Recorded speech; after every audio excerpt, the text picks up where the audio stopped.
यूं ज़मीं पर बैठकर क्यों आसमान देखता है, तेरे पंखों को खोल ज़माना सिर्फ उड़ान देखता है। यदि तुम जिंदगी में कुछ हासिल करना चाहते हो तो खुद को बाज की तरह बनाओ, तोते की तरह नहीं, क्योंकि तोता बोलता तो बहुत है पर ऊंचाइयों पर उड़ नहीं सकता, पर बाज बोलता कम है पर ऊंचाइयों पर उड़ता है। बाज के पास उसके विल पावर होती है जो उसे आसमान छूने का हौसला देती है।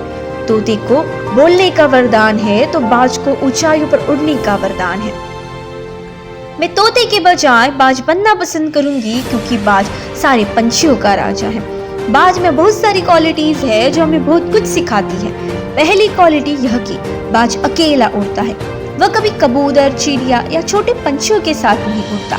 बाज यदि बाज के साथ ही उड़ता है या अकेला उड़ता है, इससे हमें यह समझना चाहिए कि हमें नैरो माइंडेड और छोटी सोच वाले लोगों से दूर रहना चाहिए, क्योंकि यही वो समय है जो आपको खुद को जानने का सही मौका मिलता है। दूसरी क्वालिटी यह कि बाज की जो दृष्टि होती है वो बहुत क्लियर और स्ट्रांग होती है। वह 5 किलोमीटर आगे का देख सकता है। यदि उसने एक बार अपना टारगेट डिसाइड किया तब उसे कोई फर्क नहीं पड़ता कि उसे हासिल करना कितना डिफिकल्ट है या हार्ड है, वो उसे पाकर ही दम लेता है। इसी तरह हमें अपने टारगेट और गोल को पाने के लिए खूब मेहनत करनी होगी और कभी हार नहीं माननी होगी और उसे हासिल करके ही दम लेना होगा।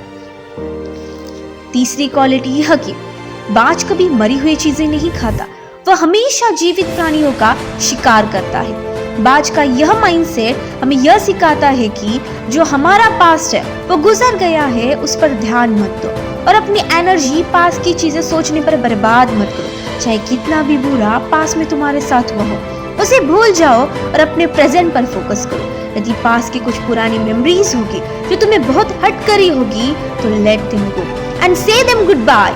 चौथी क्वालिटी यह कि बाज को तूफान पसंद है। जब बादलों में तूफान आता है तब बाज बहुत एक्साइटेड होता है। उस दौरान सारे पंछी आश्रय की तलाश करते हैं, लेकिन बाज बादलों के ऊपर उड़कर बारिश को ही अवॉइड कर देता है। उसे चैलेंजेस पसंद होते हैं, समस्याएं कॉमन है, लेकिन आपका उस समस्या को देखने का नजरिया डिफरेंस पैदा करता है।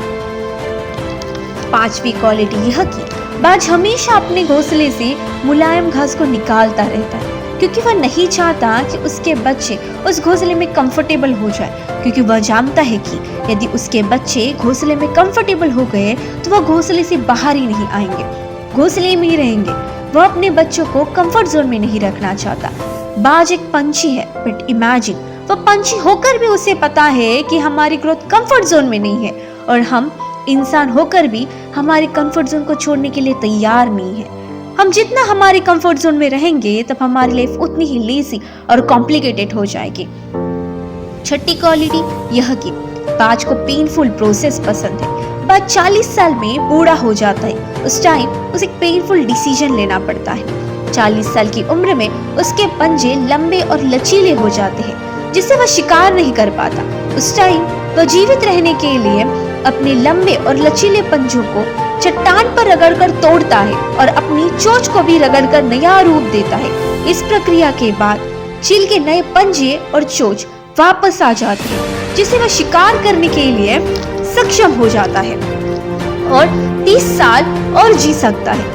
बाज की इस मेंटालिटी से हमें यह सीख मिलती है कि हमारे लक्ष्य को पाने का सफर कितना भी पेनफुल हो या कठिन हो, हमें कभी हार नहीं माननी चाहिए, बल्कि उस लक्ष्य को पाने के लिए लगातार मेहनत करती रहनी चाहिए और मन में जीतने का हौसला रखकर उसे हासिल भी करना चाहिए। याद रखना, मंजिलें उन्हीं को मिलती हैं जिनके सपनों में जान होती है। पंखों से कुछ नहीं होता, हौसलों से उड़ान होती है।